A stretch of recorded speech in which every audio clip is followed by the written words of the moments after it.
Hola a todas y a todos. En este vídeo vamos a repasar los contenidos de la asignatura dedicada a la organización escolar del Máster en Dirección y Gestión de Centros Educativos de la Universidad CEU Cardenal Herrera. Comenzaremos el tema hablando de la socialización. Si tenemos claro que el ser humano es un ser esencialmente social, esto es porque a lo largo de toda nuestra vida nos vamos encontrando con grupos en los que nos integramos y con los que nos identificamos. Estos grupos son agentes de socialización y los hay formales e informales. Ahí en los contenidos de nuestra asignatura tenéis algunos ejemplos de ambos tipos de organización. Por ejemplo, si yo salgo con compañeros de trabajo a tomar unas cañas, esto es un grupo informal.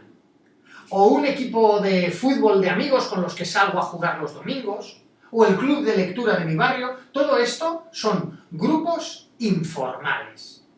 Y frente a estos hay otros grupos que son formales, como por ejemplo la estructura de personas que trabajan en un banco, por ejemplo. Esto es un grupo formal.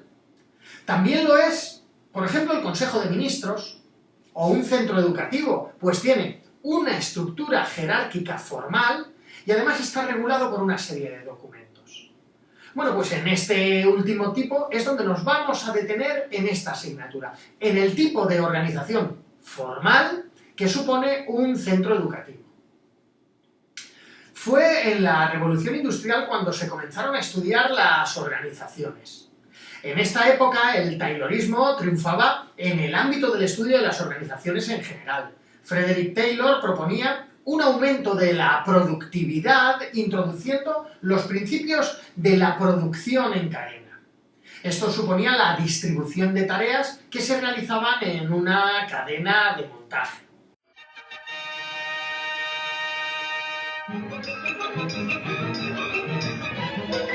Atención, capataz. Acuda al banco 5. Compruebe el ritmo de producción. La cadena va con retraso, banco 5. Atención, capataz.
Y luego, por encima de todo este modelo, había un fuerte control de todo el proceso y una disciplina inflexible. Por lo tanto, estas organizaciones tradicionales de inspiración taylorista eran, o yo diría que todavía lo son, organizaciones en las que todo se hace siempre igual. Y como decimos, con mucho control. Bueno, pues el éxito del modelo taylorista también se extendió al ámbito educativo, trasladando y adaptando ese modelo de producción a las escuelas. Esto se tradujo en grandes centros educativos regidos por estructuras rígidas y uniformes que dificultaban o incluso imposibilitaban la atención individualizada y la atención a la diversidad, que hoy sabemos que es fundamental en los procesos de enseñanza y aprendizaje. Entre las principales características del centro educativo de influencia taylorista destacamos la uniformidad del programa de estudios, es el mismo para todo el alumnado de un mismo nivel.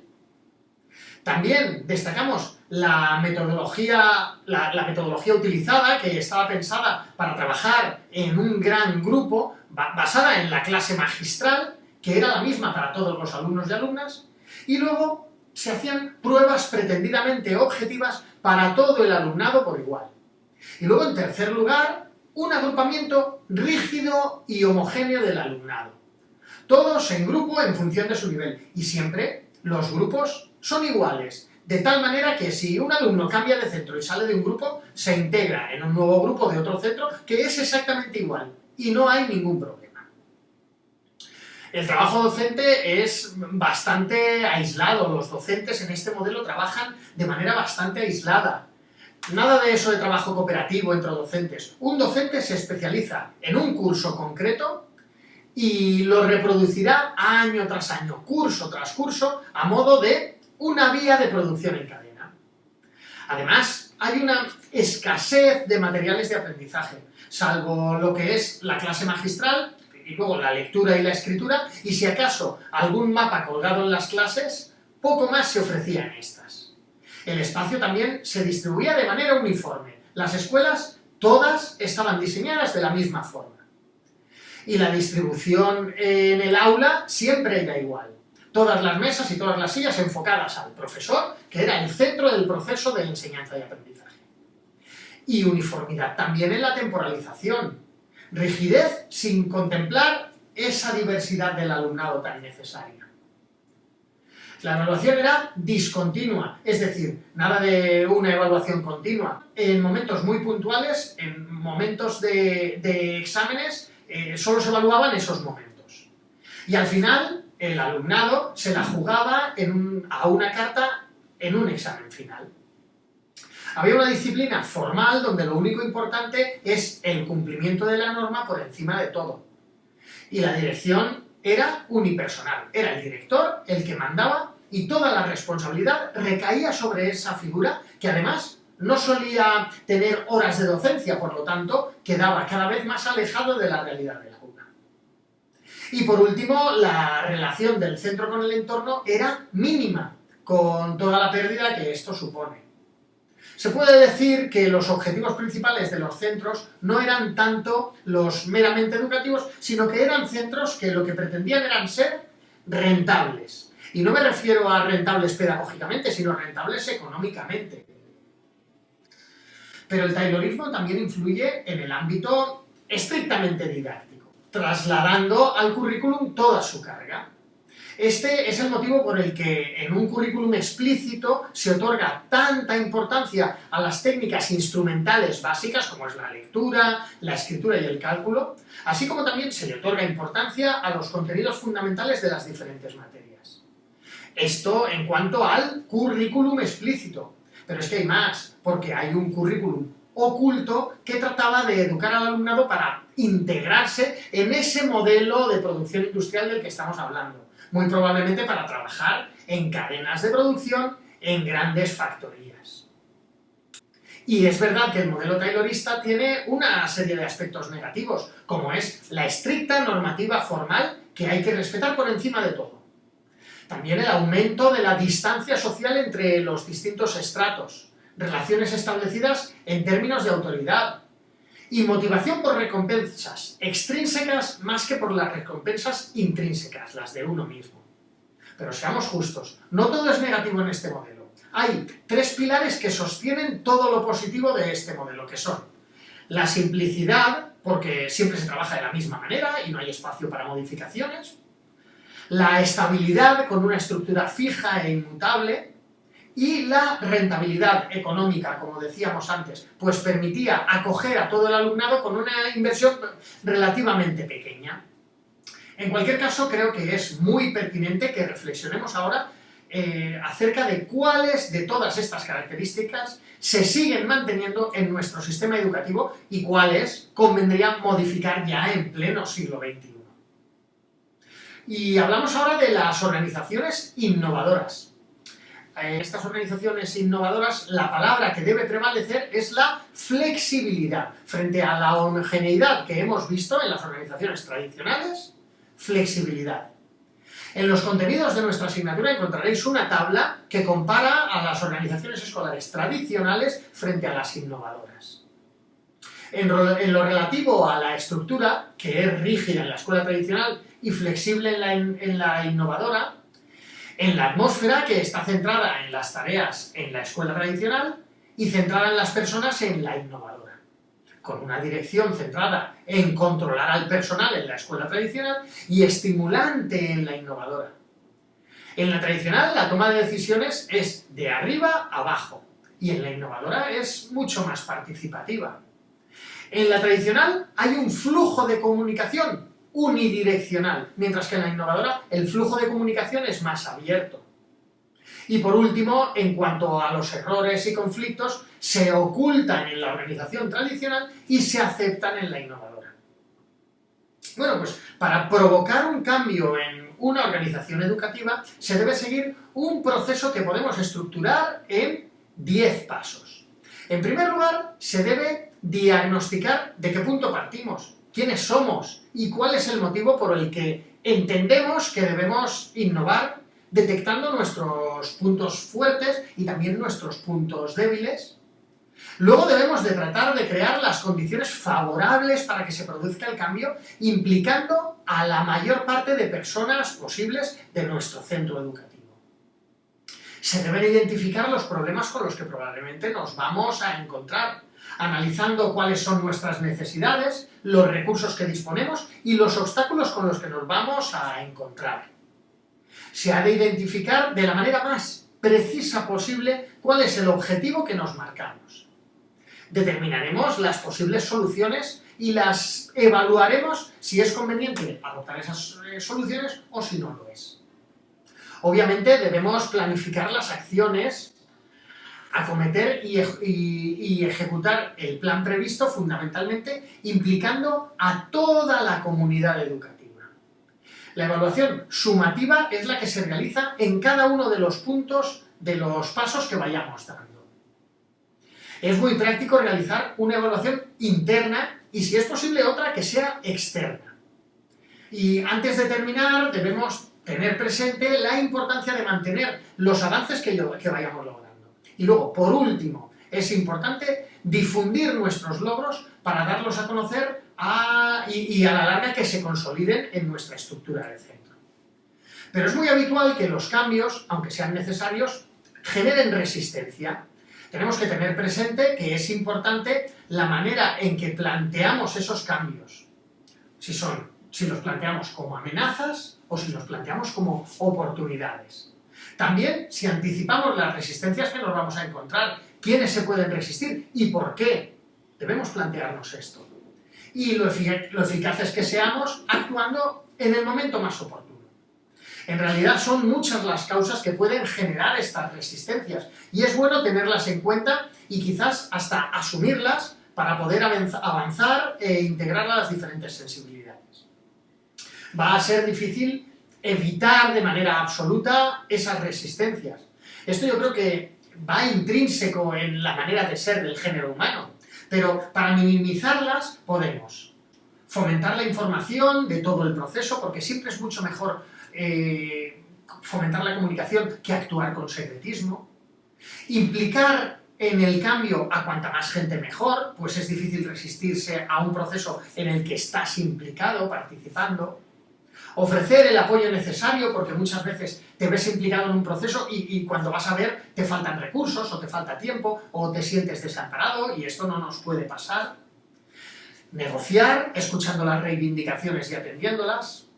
Y luego un par de consejos últimos que a priori suenan como una maniobra oculta, como un complot, pero que puede resultar interesante. Por un lado, manipular, pero un momento. Por supuesto, por lo general, no es nada recomendable manipular. Esto no es recomendable. En especial si se nos va a ver el plumero y se percibe nuestro plan como una manipulación. Pero sí que puede ser recomendable determinar cuáles son las personas influyentes y tratar de acercarlas a nuestro proyecto. Y luego, más aún, la coerción, medidas coercitivas, que en realidad las medidas coercitivas son menos recomendables aún, pues una medida impuesta de arriba abajo es garantía de fracaso. Pero sí que es verdad que en algunas ocasiones una amonestación a tiempo puede tener el efecto de firmeza y de seguridad, pero eso sí, esa amonestación siempre debe ir acompañada de otras actuaciones de ayuda y de comprensión hacia las personas o las personas amonestadas. Y luego una última cosa en relación a la resistencia al cambio. Como os comentaba antes, muy probablemente la resistencia al cambio va a ser inevitable.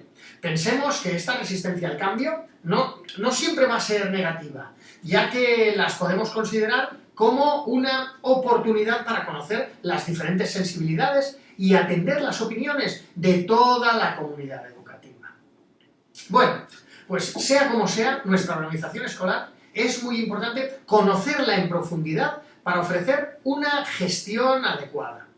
Las organizaciones escolares son organizaciones complejas que incluyen relaciones de todo tipo. Vamos a destacar aquí 5 dimensiones diferentes que definen las organizaciones escolares. En primer lugar, la dimensión estructural, es decir, la estructura de nuestro centro, los roles que desempeña cada miembro de la comunidad educativa y cómo se organizan los diferentes departamentos, distribución de tareas, etcétera, etcétera. La dimensión estructural es una dimensión importantísima, pero no es la única. También es importante la dimensión relacional, en donde entran los flujos de comunicación y las relaciones que se establecen entre todas y todos. Y no solo hablamos de estructuras formales de relación, sino también de estructuras informales. Hay una dimensión cultural que recoge los valores de nuestro centro escolar, pero no solo los valores de cada persona que participa, sino los de la escuela en sí. Algunos plasmados en documentos, pero hay otros que son más informales. La dimensión procesual explica los diferentes procesos que se realizan en la escuela, además del proceso educativo, pero cualquiera de los procesos que se realizan en la escuela, porque están todos interrelacionados. Y por último, es fundamental integrar al entorno en el que está situada la escuela. Y terminamos el tema haciendo referencia a los documentos de organización escolar fundamentales. En este mismo máster hemos dedicado una asignatura a un documento fundamental como es el proyecto educativo.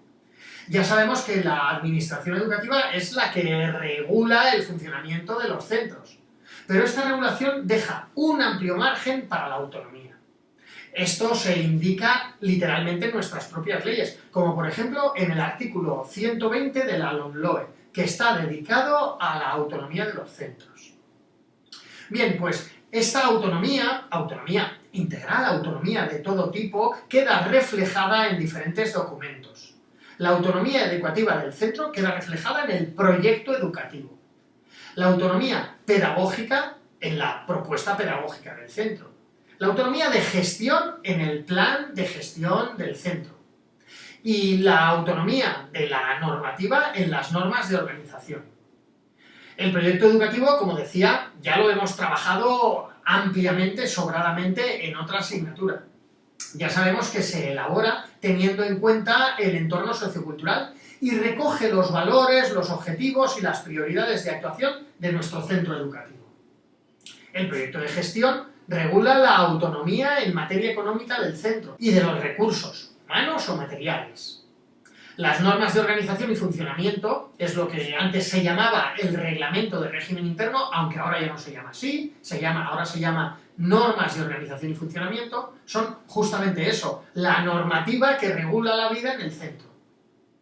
Y por último, la propuesta pedagógica del centro, que es la programación anual. Es la adaptación particular que hace el centro del currículum propuesto por la administración de forma genérica. Esta programación va en sintonía con la memoria anual de centro que se debe realizar al finalizar el curso educativo y en la que se recogen las actuaciones que se han realizado y su evaluación. Bueno, pues estos son los contenidos de esta asignatura. Espero que os resulten interesantes. Los seguiremos trabajando en nuestra aula virtual. ¡Mucho ánimo!